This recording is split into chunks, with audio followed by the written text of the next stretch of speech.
रुपया कल नहीं रहेगा, लेकिन आपका जो श्रेष्ठ है वो मरने के बाद भी पितृ बन करके आप पर अपनी करुणा आशीर्वाद तो देता है, जाने के बाद भी आशीर्वाद देता है पितृ बन करके। इसलिए इस बात को समझने का प्रयास करिए कि आपके जीवन में प्राथमिकता रुपए की नहीं होनी चाहिए, जीवन में प्राथमिकता संबंधों की होनी चाहिए। धन नहीं है, आ जाएगा, आया है, समाप्त हो जाएगा। संबंध यदि समाप्त हो गया ना, फिर कुछ बचने वाला नहीं है। प्रयास करिए छोटा होकर जीने में। छोटे को कोई टेंशन नहीं है, कोई भी बात हो भैया जाने है, कोई बात हो चाचा जाने, बड़े लोग जाने, वरुण बाबू का टेंशन है, वो भैया जाने। भरत जी जानते हैं कि बड़े के रहते कभी घर का मालिक नहीं बनना है।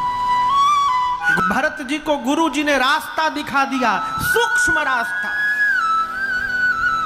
कहते भरत जी क्यों चिंता करते हैं, वेद विदित है, लोक सम्मति है, पिता जिस पुत्र को सत्ता देता है वही पुत्र उस सत्ता का अधिकारी होता है। मेरे लिए मांगा गया है, इसका अर्थ इस सत्ता का अधिकारी मैं नहीं हूं, इस सत्ता के अधिकारी मेरे भैया हैं। गुरु जी ने फिर कहा, हम तो कहते हैं अभी राजा बन जाइए, और जब राम जी 14 वर्ष बाद लौटे, गुरु जी ने कहा राम जी आएंगे तो सौंप दीजिएगा।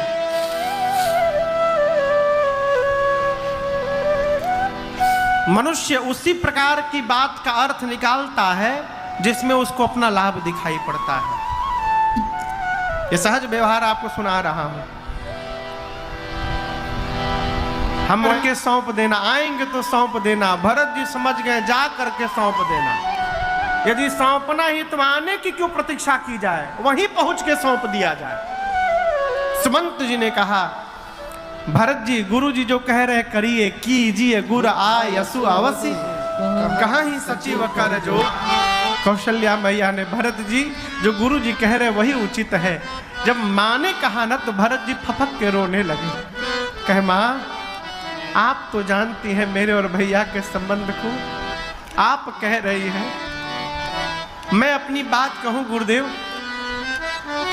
मुझे हंसी आ रही है कि पिताजी देवलोक चले गए, भैया वन में चले गए, और आप लोग भरत को राजा बनाकर मेरा हित देख रहे हैं। भरत का हित राजा बनने में नहीं है, हित हमार सिय पति सेवकाई। भरत का हित राजा बनने में नहीं है, भरत का हित भैया की सेवा करने में है। भरत जी कहते हैं गुरुदेव, कोई स्त्री सिर से पांव तक गहना पहन ले, यदि कपड़ा नहीं धारण करे तो वो गहना व्यर्थ लगता है। मन में यदि वैराग्य नहीं है तो ब्रह्म की चर्चा व्यर्थ लगती है। हृदय में प्रेम नहीं है तो जप तप व्रत पूजा सब व्यर्थ है। शरीर में रोग लगा हुआ है तो 56 प्रकार के व्यंजन व्यर्थ है। कितना भी सुंदर क्यों ना हो शरीर, यदि उसमें प्राण नहीं है तो वो शरीर। गुरुदेव अभी मैं राजा नहीं बना, केवल ये कहा गया कि भरत राजा बनेगा। आप कल्पना करिए मैं कितना बड़ा पापी हूं, जिस भरत का नाम केवल सामने आया पिताजी मर गए, भैया वन में चले गए। सोचिए जिस दिन ये पापी सिंहासन पर बैठ जाएगा, धरती फटेगी और रसातल में चली जाएगी। आप सबने अपनी अपनी बात कह दी, आज्ञा हो गुरुदेव तो भरत अपनी बात कहना चाहता है। गुरु जी ने कहा कहिए भरत जी। भरत जी बोले, आपन दारुण दीनता कहम सबही सिरुनाई, देखे बिनु रघुनाथ पद जिय कै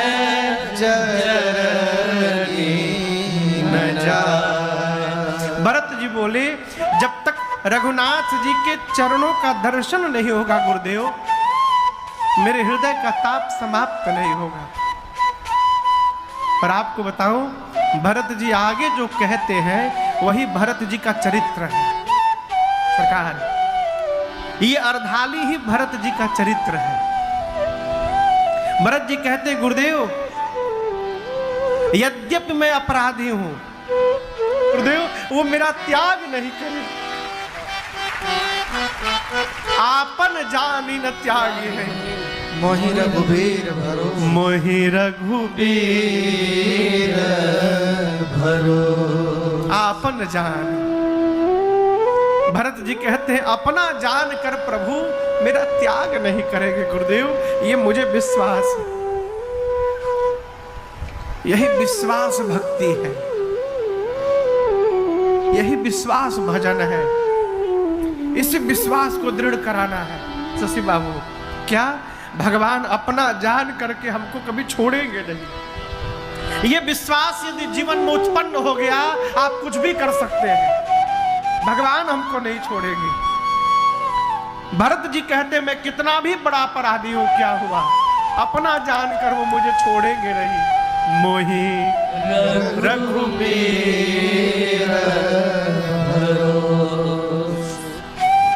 पूरी प्रजा नाचने लगी, पूरी प्रजा जय जयकार करने लगी भरत जी की। जय हो भरत भैया, जय हो भरत भैया। भरत जी सबको लेकर राम जी के पास चलेंगे। प्रातःकाल भरत जी गुरुदेव भगवान से कहे, गुरुदेव हम आज्ञा चाहते हैं, राज्याभिषेक की पूरी सामग्री ले ली जाए और आप चलते वन में भैया का तिलक कर दीजिएगा। पूरी सामग्री लेकर, सबको लेकर मनाने सिया लखन को मनाने, राम को मनाने सिया लखन को मनाने। भैया भरत चले चित्रकूट हो राही, सिया राम समुझ मन माही। सानुज भरत पया दे जाही, सानुज भरत पया दे राम को मनाने। भरत चले चित्रकूट हो राम को मनाने। सिया राम को मनाने, सिया राम को मनाने। सबको लेकर भरत जी चले। पहले दिन तमसा नदी, दूसरे दिन गोमती नदी, तीसरे दिन सई नदी और चौथे दिन श्रृंगवेरपुर में गंगा जी के किनारे पहुंचे। निषाद राजगुह ने दूर से दंडवत किया है गुरुदेव भगवान के रथ को। बगल के रथ पर भरत जी बैठे हैं। भरत जी पूछे, गुरुदेव वो जो सामने प्रणाम कर रहे हैं वो कौन है? गुरु जी बोले, आपके भैया के संगतिया है, राम जी के सखा है। केवट जी सुने, भरत जी सुने तो विह्वल हो गए। अरे केवट के जतिया हवन भैया के संगतिया, इतना बतिया सुन के। आर केवट के जतिया मोर भैया के संगतिया, इतना बतिया सुन के। भरत जी हो गई ले अधीर, इतना बतिया सुन के। भरत भैया विह्वल हो गए, रथ से कूद कर दौड़ पड़े। राम सखा सुनि चंदन त्याग, जाकर उठाकर हृदय से लगाया है। निषाद राजगुह को कुशल क्षेम पूछा है और पूरी प्रजा के साथ भरत जी रात्रि में श्रृंगवेरपुर में ही विश्राम करते हैं। प्रातःकाल निषाद राजगुरु घाट घाट की नाव को मंगा करके और पूरे समाज को एक ही बार में गंगा के उस पार पहुंचाए। यहां दर्शन करिए, श्रृंगवेरपुर तक भरत जी रथ पर बैठकर आए थे और गंगा पार करने के बाद अब भरत जी पैदल पैदल चलना प्रारंभ किए। सेवकों ने कहा प्रभु रथ पर बैठ जाइए, अश्व पर बैठ जाइए। केवल जी भरत जी बोले देखो, श्रृंगवेरपुर तक मैं रथ पर इसलिए आया क्योंकि मेरे भैया भी वहां तक रथ पर ही बैठ कर आए थे, परंतु गंगा पार करने के बाद भैया रथ पर नहीं पैदल पैदल गए होंगे, और यदि प्रभु पैदल गए हैं तो मैं अपराध कर रहा हूं पांव पे चलकर, मुझे तो सिर पे चल के जाना चाहिए। सिर भरी जाऊं उचित अस मोरा सब ते सेवक धर्म कठोरा। भरत जी पैदल पैदल चले, सारे लोग वाहनों पर गए, भरत जी पैदल पैदल आए। दिन के तीसरे पहर में तीर्थराज प्रयाग आते आते उनके पांव में छाले पड़ गए। बाबा कहते हैं झलका झलकत पायन कैसे, झलका झलकत पायन कैसे, पंकज कोश होश लाने लगी। पूछने लगी भरत बहुत पीड़ा है ना? भरत जी कहते माँ ये छाला तो आप देख रही हैं, जो छाले यहाँ हृदय पर निकले हैं उसको कौन देखेगा है? भरत जी कहते माँ मैंने ऐसा कौन सा कर्म किया था कि मैं कलंक का भागी बना? कर्म पटकल सफेड़ा पर से, फेड़ा बुझाता वृक्ष, मैंने कौन सा कर्म किया था कि कर्म ने मुझे वृक्ष से नीचे पटक दिया? कर्म पटकल सफेड़ा पर से, बीछी मरल समाई, दैव चलवले दाव घाव हम के करा से देखलाई। माँ लोग कही कि ढोंग करत बा, आ दुनिया हंसी उड़ाई, मोर पीर रघुबीर विनायक केहू ना पतियाई। तो सोचले मन में चलले बन में, सैन समाज जुटाई, ए हो दैव देह तू सबके भरते ऐसन भाई, ए हो दैव देह तू सबके भरते ऐसन भाई। अरे पयनवा हो कैले भरत जीवन के, पयनवा हो कैले भरत जीवन, पूरे पांव में छाले निकले हैं। उसी स्थिति में भरत जी ने सबकी सूचना ली, सब खबर ली, नहीं सब लोग नहाए। त्रिवेणी जी में भरत जी स्नान किए, स्नान करके एकांत में जाकर बोले हे तीर्थराज प्रयाग, मैं आज आपसे कुछ मांगने आया हूं। तीर्थराज प्रयाग ने कहा मांगिए क्या चाहिए? धर्म अर्थ काम मोक्ष। भरत जी बोले अर्थ चाहिए न धर्म काम चाहिए, अर्थ चाहिए न धर्म काम चाहिए, कौशल्या कुमार मुझे राम चाहिए, कौशल्या कुमार मुझे राम चाहिए, अर्थ चाहिए न धर्म काम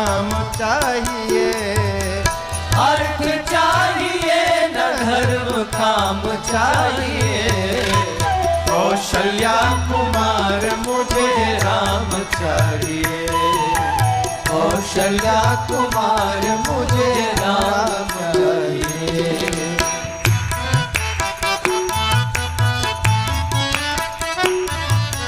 असरण अनाथ नाथ दीन हितकारी। असरण अनाथ नाथ दीन हितकारी। चाहिए विप्र बधु पाप शापहारी। चाहिए विप्र बधु पाप शापहारी।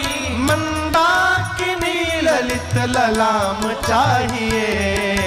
मंदाकिनी ललित ललाम चाहिए।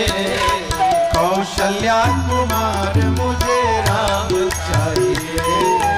कौशल्या कुमार मुझे राम चाहिए। कोटि मन मथाभिराम राम मुझे चाहिए। कोटि मन मथाभिराम राम मुझे चाहिए। लोक लोचनाभिराम राम मुझे चाहिए। लोक लोचनाभिराम राम मुझे चाहिए। गिरधर गीत सीताभिराम चाहिए। गिरधर गीत सीताभिराम चाहिए। कौशल्या कुमार मुझे राम चाहिए। कौशल्या कुमार मुझे राम चाहिए। कौशल्या कुमार मुझे राम चाहिए। भरत जी बोले न मुझे अर्थ चाहिए, न धर्म चाहिए, न काम, न मोक्ष। क्या चाहिए? जन्म जन्म रति राम पद यह वरदान न आए। जन्म जन्मांतर मेरे भैया प्रभु श्री राम के चरणों में मेरा प्रेम बढ़ता रहे, इसके अलावा हमें आपसे कुछ नहीं चाहिए। त्रिवेणी जी ने भरत जी की प्रशंसा की है। तात भरत तुम सब विधि साधु, राम चरण अनुराग अगाधु। उस दिन पूरे समाज के साथ भरत भैया तीर्थराज प्रयाग में भरद्वाज जी के आश्रम में रुके और अगले दिन भरद्वाज जी से विदा लेकर भरत जी सबके साथ चलते चलते चित्रकूट में मंदाकिनी जी के किनारे पहुंचे। प्रातःकाल राम जी जगे। सीता मैया ने राम जी से कहा, प्रभु मैंने स्वप्न देखा है, भोर बेला में भरत जी आए हैं। वियोग के कारण शरीर दुर्बल हो चुका है, साथ में माताएं हैं, माताओं का स्वरूप मंगल नहीं दिखाई पड़ा। राम जी सोचने लगे, सीते भोर बेला का स्वप्न भय लग रहा है, कहीं सत्य न निकल जाए। तुरंत लक्ष्मण भैया के साथ भगवान शंकर की पूजा करने लगे। पूजन करके मुनियों के साथ बैठे ही थे, तब तक एक कोल भील ने आकर कहा, प्रभु भरत जी आ गए हैं। जैसे राम जी ने सुना कि भरत जी आ गए हैं, सुनत सुमंगल मन प्रमोद तन पुलक भर, शरद सरोरुहन तुलसी भरे स्नेह जल। जैसे भरत भैया के आने की सूचना मिली, भगवान के नेत्र सजल हो गए, शरीर का एक एक रोम पुलकित हो गया। भगवान सोच में आ गए। बहुरी सोच बस भे सियर अवनु, कारण कवन भरत आगमनु। मैंने तो भरत के लिए सूचना भिजवाई थी कि भरत राज सत्ता संभालेंगे, भरत जी यहाँ क्या करने चले आए। तब तक किसी ने कहा, प्रभु अकेले नहीं आए हैं, चतुरंगिनी सेना लेकर आए हैं, सेन संग चतुरंग न थोड़ी। अब दर्शन करिए, एक साथ रहने वाले लोगों के चिंतन भी एक जैसे होंगे आवश्यक नहीं है। राम जी सोचे, लगता है वन में हमको अकेला जानकर भाई हमको सेना देने आया है। लक्ष्मण जी को लगा सेना लेकर भरत जी युद्ध करने आए हैं। ऐ गरज उठे, निकाल लिए धनुष बाण। लक्ष्मण जी बोले, मार दूंगा। अयोध्या की सत्ता प्राप्त करके भरत को मद हो गया। आज यदि शंकर भी सहायता करने उतर जाए तो मेरे बाण से कोई रोक नहीं सकता उनको। आकाशवाणी भई, आकाशवाणी ने जय जयकार की और धीरे से कहा, लक्ष्मण जी आवेश में आकर के व्यवहार कर जाए और बाद में पश्चाताप करे, ये बुद्धिमान व्यक्ति के लक्षण नहीं हुआ करते हैं। बुद्धिमान व्यक्ति कुछ भी करने से पहले विचार करता है। हमारे पूज्य महाराज श्री कहते, बाबू जीवन में जब बहुत प्रसन्नता हो उस समय किसी को वचन न दीजिए, और जब बहुत क्रोध की अवस्था हो उस समय कोई निर्णय न लीजिए। क्यों? दोनों में नुकसान केवल आपका होगा। जीव जब बहुत प्रसन्न होता है तो कहता है, मांगिए मांगिए, जान दे देंगे हम आपके लिए, जान मांगिएगा जान दे देंगे। आ कहीं चूहा मारने की दवाई लाकर कहे पी के दिखाइए एक बार, पीजिएगा? आप तो कह रहे थे जान दे देंगे। क्रोध में निर्णय मत लीजिए, क्रोध में विचार करने की शक्ति समाप्त हो जाती है?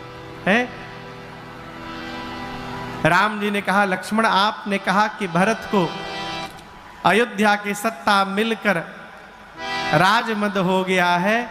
मैं कहता हूं मेरे भाई भरत को अयोध्या क्या है, ब्रह्मा विष्णु और यदि महेश की भी सत्ता प्राप्त हो जाए उसके बाद भी मेरे भाई भरत को अभिमान नहीं हो सकता है। ये मेरा विश्वास है भरत जी के प्रति। और दर्शन करिए, विश्वास एक तरफा नहीं है। जितना विश्वास भरत जी को राम जी के प्रति है उतना ही विश्वास राम जी को भरत जी के प्रति है? प्रातः काल भरत भैया, इसको बंद कर दीजिए बाबू। प्रातः काल भरत भैया माताओं से एवं गुरुदेव भगवान से अनुमति लेकर के सबसे पहले निषाद राजगुह और शत्रुघ्न भैया को साथ में लेकर राम जी से स्वयं मिलने चले हैं। कुटिया के द्वार पर पहुंचे हैं। निषाद राजगुह ने दिखाया है, भरत जी वो आपके भैया भीतर बैठे हैं कुटिया आश्रम में, जाइए। भरत जी बोले, मैं भीतर नहीं जाऊंगा। क्यों? मुंह दिखाने लायक नहीं रहा मैं। और आपसे कहूं, उसी द्वार पर, आश्रम के द्वार पर अपने दोनों भुजाओं को ऊपर उठा के भरत जी खड़े खड़े गिर पड़े, बोले, पाहि नाथ कही पाहि गोसाई, भूतल पड़े लकुट की पाहिनाथ पाहिनाथ, प्रभु मेरी रक्षा करिए रक्षा करिए। इतना कह के भरत भैया हाथ उठाकर खड़े खड़े गिर पड़े। लक्ष्मण जी सुन लिए। लक्ष्मण जी ने धरती पर सर को रखकर प्रणाम किया और प्रणाम करके बोला, प्रभु विलंब न करिए नाथ, भैया भरत प्रणाम करत रघुनाथ। प्रभु भरत भैया आपको प्रणाम कर रहे हैं। जैसे राम जी सुने कि भरत प्रणाम करत, चार ही क्यों गिरे? क्योंकि चार छोड़ के भरत जी आए हैं। धर्म, दूसरा अर्थ, तीसरा काम, चौथा मोक्ष। जितना त्याग करके भरत जी आए हैं उतना ही त्याग करके राम जी भरत जी से मिलने गए। जिस भाव से हम भगवान की ओर दौड़ेंगे उसी भाव से भगवान भी हमारी ओर दौड़ जाएंगे। राम जी गए तो राम जी का पटका नीचे गिर गया। पटका लक्ष्मण जी से बोला कि राम जी गए तो हम नीचे गिर गए। लक्ष्मण जी जानते हैं क्यों? राम जी भरत जी को हृदय से लगाएंगे और यदि हम राम जी के शरीर पे रहते तो राम जी और भरत जी के बीच में हम दीवार बन जाते। आज भाई जब भाई को प्रेम करे ना तो बीच में किसी को दीवार नहीं बनना चाहिए, इसलिए हम गिर गए। धनुष बाण कहने लगे, लक्ष्मण जी आप धनुष पर बाण चढ़ा के मारने जा रहे थे, परंतु देखिए राम जी गए तो हम गिर गए। भाई से मिलने जाते हैं तो हथियार लेकर नहीं जाते हैं लक्ष्मण जी, भाई से जब मिलने जाते हैं तो प्रेम से भरा अपना हृदय लेकर के जाते हैं, इसलिए हम राम जी के शरीर से नीचे गिर गए। प्रभु गए और जाकर दर्शन करिए, राम जी लगे उठाने, भरत जी उठ नहीं रहे। आप लोग नीचे बैठे हैं, आपको तब तक नहीं उठाया जा सकता है जब तक आप नहीं उठना चाहें। कोई व्यक्ति यदि नीचे गिर जाए और आप उठाने जाइए, आप उठा नहीं सकते, वो अपना शरीर छोड़ देगा, आप उठा ही नहीं पाइएगा जब तक वो न उठना चाहे। राम जी भरत जी को उठाने गए हैं, भरत जी उठ नहीं रहे, शरीर छोड़ दिए। वो स्वामी जी कहते बरबस लिए उठाए, आधा उठाए पड़े हैं। राम जी पूछते हैं भैया आप उठ क्यों नहीं रहे हैं? भरत जी बोले प्रभु जैसे उठूंगा इस पापी भरत का आपको मुख देखना पड़ेगा नाथ, अब मैं मुंह दिखाने लायक नहीं रहा आपको, इसलिए मैं उठ नहीं रहा। भगवान बोले भाई मैं जब अयोध्या से चला तो सबसे मिला, आपसे नहीं मिल पाया, और आपसे न मिलने की पीड़ा अब तक मेरे हृदय को जला रही है भरत। जब तक आप मेरे हृदय से नहीं लगेंगे आपके भैया की पीड़ा समाप्त नहीं होगी। जैसे भरत जी सुने कि मेरे लगने से भैया की पीड़ा समाप्त हो जाएगी, भरत जी तुरंत उठ गए और प्रभु ने उठाकर उर लाए कृपा निधान, प्रभु ने तुरंत भरत जी को हृदय से लगा ली। भगवान के हृदय से लगकर आज भरत जी और भगवान राम दोनों भाई इतना रोए हैं। भरत राम की मिलन लखे बिसरे सब अपार। आपको सुनने में थोड़ा अटपटा लगेगा, लेकिन ये सत्य है, प्रमाण सहित सत्य है। जिस समय राम जी ने भरत भैया को अपने हृदय से लगाया और जो भाव प्रकट हुआ राम जी और भरत जी की आंखों में, उस भाव का दर्शन करके वहां जो अगल बगल पत्थर थे चित्रकूट में, वो सारे पत्थर मोम की तरह पिघलना प्रारंभ कर दिए। जिस प्रकार मोमबत्ती पर मोम पिघलता है उस प्रकार वो। आप लोग चित्रकूट गए हैं, दर्शन किए आप लोग? नहीं गए? हम गए हैं, कभी गए हैं वहां पर चित्रकूट, कभी दर्शन करिएगा। जैसे मोम पिघलता है, पत्थर पिघल गए, वो पिघले हुए पत्थर आज भी चित्रकूट में है, सुरक्षित है। कभी अवसर मिले तो दर्शन करिएगा। आप सोचिए जिस प्रेम को देखकर पत्थर पिघल गया होगा, उस प्रेम को देखकर वहां जो जीवित बचे होंगे उनकी क्या दशा हुई होगी। गोस्वामी जी कहते इस प्रेम की व्याख्या करना मेरे बस की बात नहीं है। गोस्वामी जी ने तो पेन रख दिया, कलम नीचे, कहे का छल छुअत न चाहे है। चारों भैया एक दूसरे से मिले, निषाद राजगुह मिले, बताएं पूरा समाज आया है।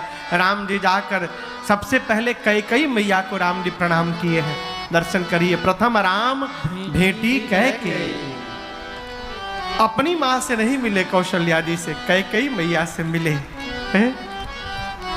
सबको लाकर स्थान दिए हैं।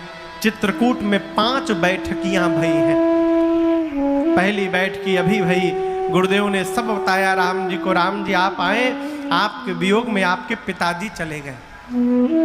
राम जी बहुत रोए उस दिन।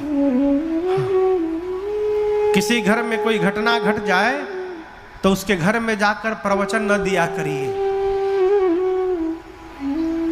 किसी घर में घटना हो जाती है ना, तो कई प्रवचन देने वाले आते हैं, किसके लिए रो रहे हो, आत्मा अजर अमर है। ये ज्ञान अपने पास रखिए। क्यों?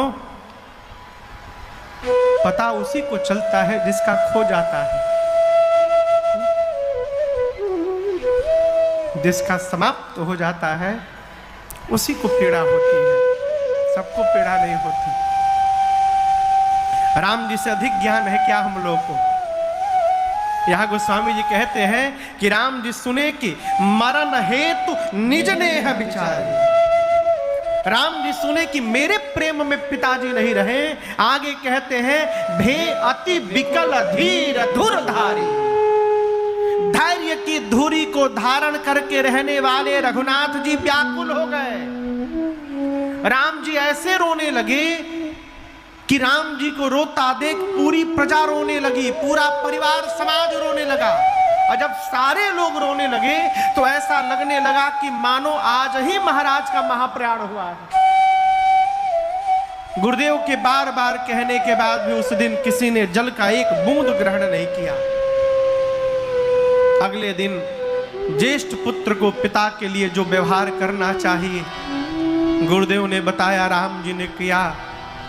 4 दिन बाद दूसरी बैठकी हुई और इस बैठकी में सीताराम लक्ष्मण जी नहीं है, अयोध्या वाले हैं। गुरु जी ने सबको बिठाकर कहा, देखो राम जी वन में रहें चाहे अयोध्या में रहें, राम ही राजा है।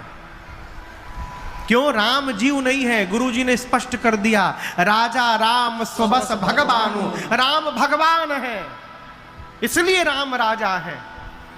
और हम और आप नहीं, ब्रह्मा विष्णु महेश दिक्पाल सूर्य चंद्रमा अरुण वरुण कुबेर पवन पावक, ये ऐसा कोई नहीं है चराचर में जो राम जी की आज्ञा का पालन न करे।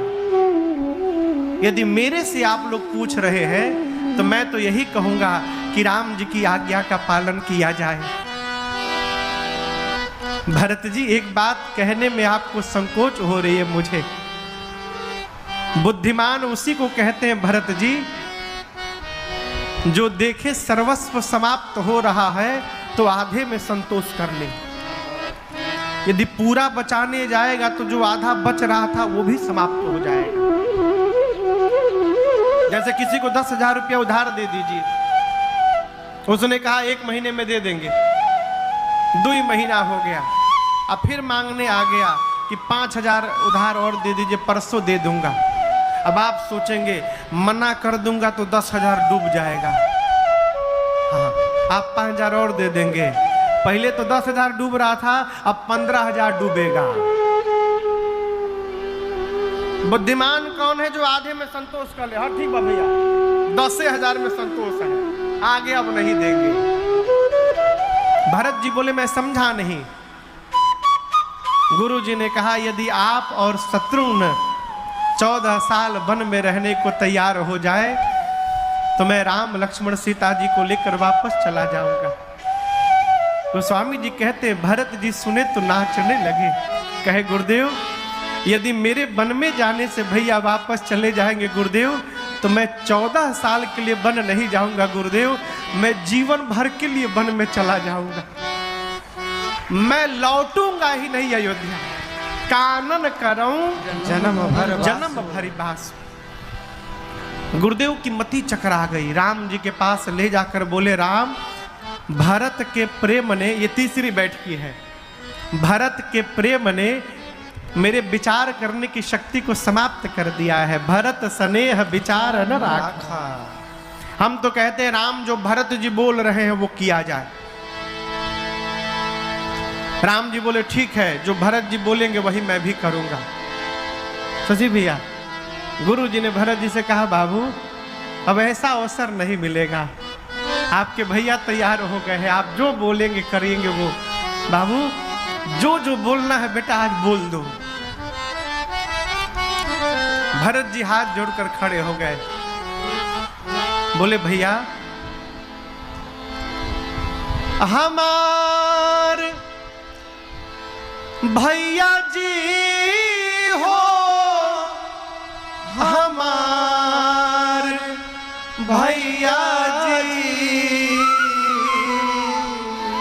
एक ही बात बा, हमके बने रहे द घरे जा हमार भैया जी, हमके बने रहे द घरे जा हमार भैया जी। ए हमार भैया जी हो, हमार भैया जी, ए हमार भैया जी हो, हमार भैया जी।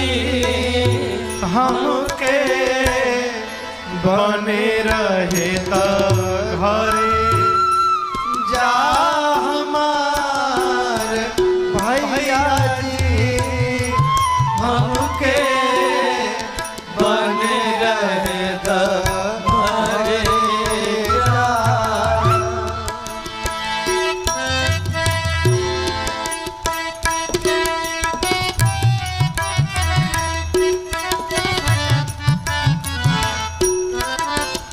राम जी पूछे कैसे रहोगे अकेले? बोले अकेले नहीं, फिर शत्रुहन संग हम वन में रहब हरदम।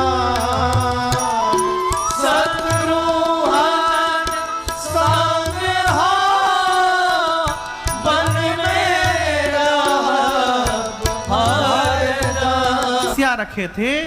बुढ़ापे में वही बेटियां पिताजी का देखभाल करती हैं और वो लड़का समाधान करके बाहर है, सब बेच बाच के चला गया।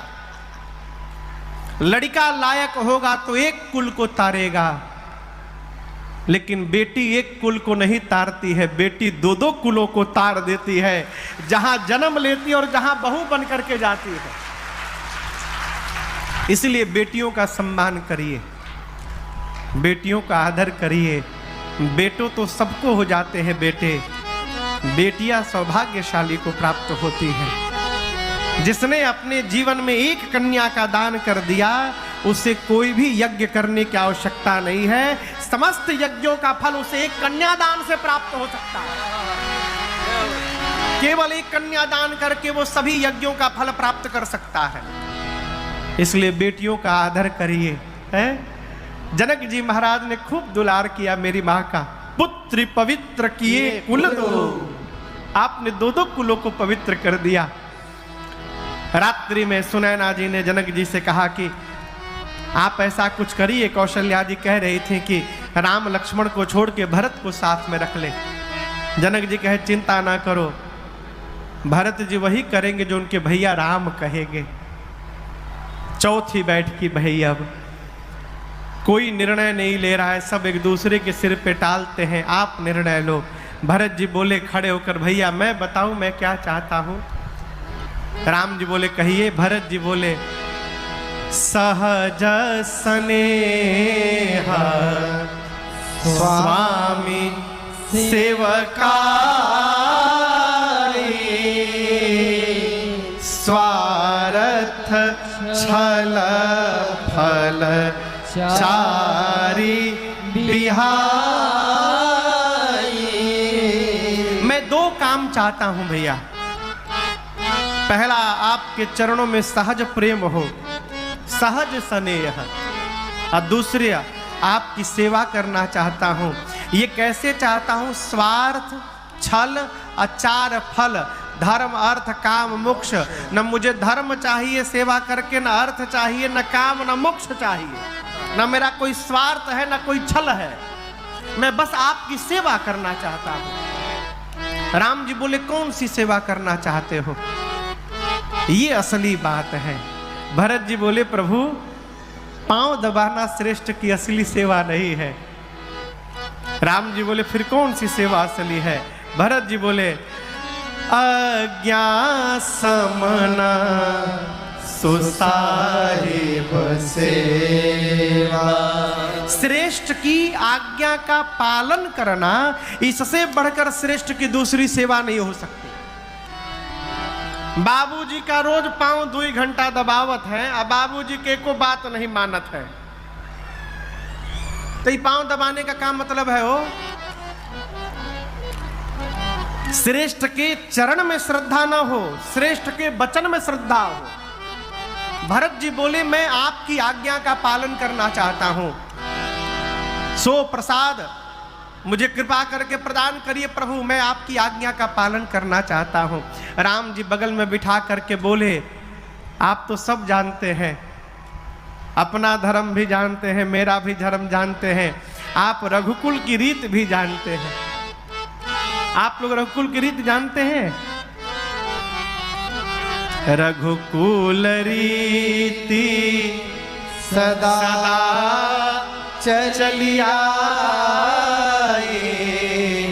प्राण जाए बरु बचन न जाए। राम जी बोले हमारे कुल की रीति है, हम वचन के लिए प्राण भी छोड़ देते हैं। इसलिए भरत जी आप अपने धर्म का पालन करिए और मुझसे मेरे धर्म का पालन कराइए। भरत जी बोले भैया मेरा जीवन का एक ही धर्म है, आपकी आज्ञा का पालन करते रहना है, आप आज्ञा दीजिए। राम जी सोचे कि लगता है अब मुझे ही कहना पड़ेगा, तो अंत में प्रभु ने कह दिया भरत जी यदि आप चाहते हैं कि मैं आपसे कहूं तो मैं कह रहा हूं, चलिए हम और आप बंटवारा कर ले। आज क्या कर ले? क्या कर ले? भरत जी बोले भैया आप मेरे से बंटवारा करेंगे? संपत्ति आप छोड़कर आ गए थे, उस संपत्ति को मैं भी छोड़कर आया हूं और आप मेरे से बंटवारा करेंगे? राम जी बोले बंटवारा करेंगे भाई, लेकिन संपत्ति का नहीं करेंगे। आज हम दोनों भाई अपने घर की विपत्ति का बंटवारा करेंगे, हम लोग विपत्ति बांटेंगे। ये प्रसंग कहता है भाई से यदि बंटवारा करना है तो संपत्ति न बांटिए, विपत्ति बांटिए। क्या बांटिए? क्या बांटिए? ये बतिया बुझाता? संपत्ति होता है ना तो जो भाई नहीं होता वो भी भाई बन जाता है। ये कौन है महाराज? हमारे भाई जैसे हैं। याद रखिएगा, जहां जैसे लगाया जाता है वो नकली होता है। अपने भाई को नहीं कहा जाता कि मेरे भाई जैसे हैं। ये जो भाई जैसे हैं ये कब तक रहेंगे? जब तक संपत्ति है। संपत्ति चली जाएगी तो दिया लेके ढूंढने में जैसे वाले भाई साहब दिखाई नहीं पड़ेंगे, वहां अपना ही भाई दिखाई पड़ेगा। इसलिए जीवन में विपत्ति न बांटी, विपत्ति बांटिए, संपत्ति न बांटिए। मनुष्य छोटे छोटे स्वार्थ के लिए, छोटे छोटे स्वार्थ। एक तो घटना मैं आपको सुनाऊं, 100 ग्राम आम के चलते बंटवारा हो गया।